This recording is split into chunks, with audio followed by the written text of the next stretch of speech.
Yo, what is up guys? I'm back again with a brand new tutorial. Today I'm going to show you how to get the modded version of MLB 9 Innings.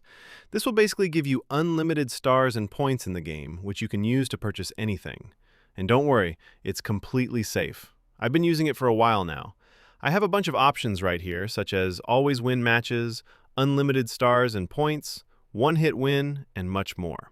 The first thing you want to do is grab your iOS or Android device. I'm using an Android today. Once you're on your device, make sure you already have MLB 9 Innings installed and fully updated. If you need to check, just go to the App Store or Google Play Store. Once that's done, the next thing you need to do is to simply head over to the pinned comments down below. There, I explain exactly where you can get MLB 9 Innings++. So, just head over to the pinned comments, leave a like if this method worked for you at the end, and that's it. See you all in the next video. Bye-bye.